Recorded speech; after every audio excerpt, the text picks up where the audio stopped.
15 दिवसात अतिक्रमण काढून टाका. 15 दिवसात तुम्हाला रस्त्याचं काम करून देतो. तुमच्या कोर्ट कचेरीचं प्रकरण 15 दिवसात निपटवा, 2 महिन्यात मोकळे व्हा, चटकन काम करून घ्या. या आणि अशा अनेक आकर्षक मथळे असलेले व्हिडिओ, पोस्ट, रील, शॉर्ट हे सध्या खूप मोठ्या प्रमाणावर प्रचलित आहे, प्रसिद्ध होत आहे. आणि असंच काही साहित्य आपल्यापैकी काही लोकांनी माझ्याकडे पाठवलं होतं आणि त्याच्यावर याचा खुलासा मागितला होता. आता याच्यावर खुलासा देण्यापूर्वी आपण एक लक्षात घेतलं पाहिजे, की 47 साली स्वातंत्र्य मिळाल्यापासून आजपर्यंत आपण जी काही अवस्था किंवा व्यवस्था स्वीकारलेली आहे, त्यामध्ये प्रोसेस इज अ पनिशमेंट म्हणजे प्रक्रिया हीच शिक्षा याचं मूर्तिमंत उदाहरण म्हणजे आपण स्वीकारलेली व्यवस्था. आणि या सगळ्या व्यवस्थेमध्ये तुमचं कुठलंही काम चुटकीसरशी, पटकन, चटकन होणं हे जवळपास अशक्य आहे. हे आपल्या व्यवस्थेचं दुर्दैवी का होईना, पण आजचं घडीचं वास्तव आहे.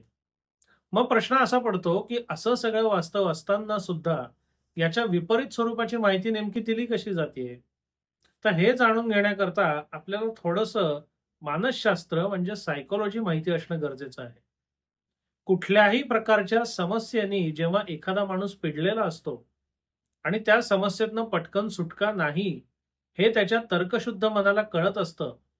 तरी सुद्धा काहीतरी एखादी जादुई गोष्ट व्हावी आणि यातनं माझी सुटका व्हावी किंवा अशी कुठेतरी एखादी जादुई गोष्ट असेल, ज्याने हा माझा त्रास क्षणार्धात संपेल, अशी वेडी आशा प्रत्येक माणसाच्या मनात कुठेतरी असते. त्याला तुम्ही आम्ही कोणीही अपवाद नाही. काही लोकांना ते कायदेशीर समस्येबाबत असेल, काही लोकांना ते आर्थिक चणचणीबाबत असेल, काही लोकांना ते आरोग्याच्या कटकटीबाबत असेल. म्हणून तुम्ही हा जर एकंदर पॅटर्न बघितला ना, तर हा सगळ्या क्षेत्रांमध्ये आहे. म्हणजे हा काही फक्त कायदेशीर समस्यांपुरता मर्यादित भाग नाहीये. तुमच्या कायदेशीर समस्या, तुमचे रोग, तुमच्या वैद्यकीय समस्या, तुमच्या आर्थिक समस्या, तुमचे प्रेमसंबंध म्हणजे थोडक्यात दैनंदिन जीवनात तुम्हाला ज्या म्हणून समस्या आहेत, त्या चुटकीसरशी सोडून देण्याचं आश्वासन देणारे खंडीभर लोक आपल्या समाजात आज वावरत आहेत. आणि या सगळ्यांचं हे अनेक वर्षानुवर्ष हे दुकान चाललंय कशावर? तर मगाशी मी जे म्हटलं, की आपले सगळे प्रश्न चुटकीसरशी सुटतील, हा वेडा विश्वास जो आपल्या मनामध्ये कुठेतरी रुजलेला आहे, त्या विश्वासाला हात घालून, त्या आपल्या कमकुवत भावनेला हात घालून, हे लोक आपली दुकानदारी चालवतात. आता बाकी सगळ्या क्षेत्रांबद्दल बोलणं हा काही माझा अधिकार नाही किंवा त्यातला माझा अनुभव पण नाही. पण किमान कायदेशीर क्षेत्राबद्दल जर बोलायचं झालं, तर 47 साली भारत स्वतंत्र झाल्यापासून आजपर्यंत आपला एकंदर न्यायव्यवस्थेचा जो काही इतिहास आहे, तो काही फार देदीप्यमान नाही. म्हणजे सर्वसामान्य माणसाला कायदेशीर अडचण आली, त्याने दाद मागितली आणि त्यातनं तो चटकन मोकळा झाला. अशी उदाहरणं किमान माझ्या तरी बघण्यात नाही. म्हणजे 40-45 वर्षाचं वय आणि त्यातलं 17-18 वर्षाची कायदेशीर वकिलीची व्यावसायिक प्रॅक्टिस, या दोन्हीचा एकत्रित जरी विचार केला, तरी कायदेशीर समस्या आली, त्याने योग्य मार्ग अनुसरला आणि त्याची पटकन सुटका झाली, हे किमान माझ्या तरी अजून नजरेत आलेलं नाहीये. आणि याला आपल्या व्यवस्थेतले अनेक दोष कारणीभूत आहेत. कारण सगळ्यात पहिले आपण एक लक्षात घेतलं पाहिजे, की एखादी समस्या आणि एखादा कायदेशीर वाद हा कुठल्या टप्प्यापर्यंत पोहोचेल याची आपल्याकडे शाश्वती नाही. म्हणजे सुनावणी तालुका कोर्टातनं सुरू झालेला वाद हा जर सर्वोच्च न्यायालयापर्यंत पोहोचला, तर ती लढाई आणि त्या लढाईकरता लागणारा कालावधी, लागणारा वेळ, मेहनत, पैसा याची गणती करणं आपल्याला जवळपास अशक्य आहे. आणि ज्या लोकांकडे ही सगळी संसाधनं आहेत, ते वारंवार हारून सुद्धा अपिलावर अपिलं करून तुमचा जो विजय आहे, तो अनेक वर्ष, अनेक दशकं लांबवू शकतात. आणि अशी कित्येक उदाहरणं आजही आपल्या आजूबाजूला घडत असतात, की एखादा प्रामाणिक, एखादा इमानदार, एखादा सज्जन माणूस असतो, तो कायदेशीर अडचणीत सापडतो, त्याला कोणीतरी फसवलेलं असतं. सुनावणी न्यायालयापासून त्याची जी परवड सुरू होते, ती सुनावणी न्यायालय, मग अपील, मग रिव्ह्यू, मग रिव्हिजन, मग रिट पिटिशन, मग काय तुमचं special leave petition, special leave to appeal. म्हणजे समोरचा पक्षकार जर तुमच्यापेक्षा मजबूत असेल, तुमच्यापेक्षा त्याच्याकडे संसाधनं अधिक असतील, तर तुम्हाला विजय मिळून सुद्धा तो विजय प्रत्यक्ष तुम्हाला अनुभवायला किंवा प्रत्यक्ष त्याचं फळ चाखायला खूप कालावधी, खूप वेळ, पैसा आणि मेहनत लागू शकतो. हे आपल्या व्यवस्थेचं दुर्दैवी वास्तव आहे.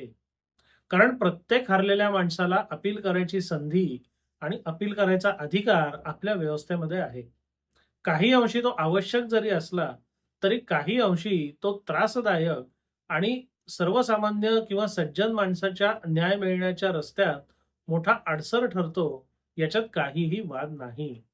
म्हणून तुम्ही किती सज्जन आहात, तुमचं प्रकरण किती चांगलं आहे, तुमचं प्रकरण किती मजबूत आहे, ह्याच्यावर तुम्हाला अंतिम यश कधी मिळेल, हे कधीही अवलंबून नसतं. याचं गणित आपण कधीही मांडूच शकत नाही.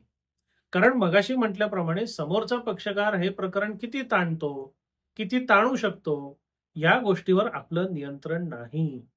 म्हणून आपल्या सध्याच्या प्रचलित व्यवस्थेमध्ये तुम्हाला जर एखादी कायदेशीर समस्या आली, तर ती चुटकीसरशी सुटणार नाही, हे गृहीत आपण आधी धरलं पाहिजे. आणि त्या अनुषंगाने मग त्या समस्येकडे आपण कसं बघायचं, ते ठरवलं पाहिजे, त्याचं नियोजन केलं पाहिजे.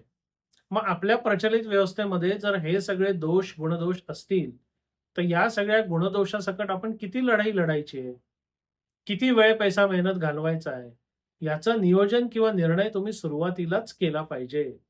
आणि व्यवस्थेतल्या दोषांमुळे जर तुमचं काही नुकसान होणार असेल किंवा व्यवस्थेतल्या दोषांपुढे तुमचं सामर्थ्य कमी पडणार असेल, तर त्याला आपल्याकडे सध्या तरी काही उपाय नाही. हा नाईलाज आहे. म्हणजे एखाद वेळी विरोधी पक्ष तुमचा पराभव करू शकणार नाही. पण विरोधी पक्षाने जर व्यवस्था हाताशी धरली आणि त्याच्याकडे जर तेवढी संसाधनं असतील, तर आपली सध्याची प्रचलित व्यवस्थाच तुमचा पराभव करू शकते. ही खुणगाठ मनाशी कुठेतरी भांडून ठेवली पाहिजे. आणि आपण एक लक्षात घेतलं पाहिजे, की असं चुटकीसरशी जर उपाय कोणाकडे असते ना, तर गेल्या एवढ्या वर्षात एवढे लाखो आणि हजारो खटले प्रलंबित राहिले असते का हो? हे झालंच नसतं ना. आता याच्यावर उपाय काय, याच्यावर उपाय कसा शोधायचा हा एक फार मोठा चिंतनाचा विषय आहे किंवा त्याच्यावर सध्या माझ्याकडे सुद्धा उत्तर नाही. पण सध्या परिस्थितीत महत्त्वाचं लक्षात घेण्यासारखी गोष्ट म्हणजे आपल्याला जर कायदेशीर समस्या आली, दुर्दैवाने आपण कायदेशीर समस्येत अडकलो, तर चुटकीसरशी समाधान हे जवळपास अशक्य आहे. असे कोणतेही तुमच्याकडे व्हिडिओ, पोस्ट, रील वगैरे जरी आले आणि त्याने तुम्ही भारावून जरी गेलात, तरी माझं असं सांगणं असतं, की भावना जेव्हा तुमच्या उंचावलेल्या असतात, उच्चंबळलेल्या असतात आणि तुम्हाला हवं ते जेव्हा समोरचा एखादा माणूस सांगत असतो, आश्वस्त करत असतो, तेव्हा तुम्हाला ते खरं वाटतं. हा आपल्या मानसशास्त्राचा, सायकॉलॉजीचा भाग आहे. त्यात तुमचा काहीही दोष नाही. पण जेव्हा तुमच्या भावना उचंबळलेल्या असतील, उंचावलेल्या असतील, तेव्हा तडकाफडकी निर्णय घेऊ नका. अशी कुठलीही आकर्षक गोष्ट तुमच्यापुढे आली, ती तुम्हाला क्षणभर खरी वाटली, तरी मध्ये एक पॉज घ्या, थोडा कालावधी द्या. कारण कसं असतं, आपली तार्किक बुद्धी जी असते ना, ती काही कायमची आपल्याला सोडून जात नाही. कालांतराने आपले तर्क पुन्हा चालायला लागतात. आणि जेव्हा एखादा आकर्षक आश्वासन तुम्हाला असं मिळतं, तेव्हा तिथे थोडं थांबा, थोडा पॉज घ्या आणि तर्काच्या आधारावर त्याचा पुन्हा विचार करा. आणि तर्काच्या आधारावर जर तुम्हाला ते पटण्यासारखं असेल, तर आणि तरच पुढे जा. नाहीतर एका समस्येतनं सुटण्याच्या आशेपायी तुम्ही दुसऱ्या समस्येत अडकायची शक्यता ही कितीतरी पटीने अधिक आहे. आणि आधीच वेळ, पैसा आणि मेहनत यांचं तुमचं जे नुकसान होणार आहे, त्याच्यात वाढच होण्याची शक्यता अशा चुकीच्या मार्गाला लागलो तर ती कितीतरी पटीने वाढेल. म्हणून पुढे जाण्यापूर्वी थोडं थांबा. आपल्या तर्काला, आपल्या बुद्धीला चालना द्या आणि आपल्या तर्काच्या आणि बुद्धीच्या कसोटीवर जर ते उतरत असेल, तर मग त्याच्याबाबत तुम्ही पुढचं पाऊल टाकू शकता. पण तोवर पुढचं पाऊल टाकू नका. कुठलंही असं कृत्य कृपया करू नका. हा विषय, हा व्हिडिओ तुम्हाला कसा वाटला? अवश्य कळवा. धन्यवाद.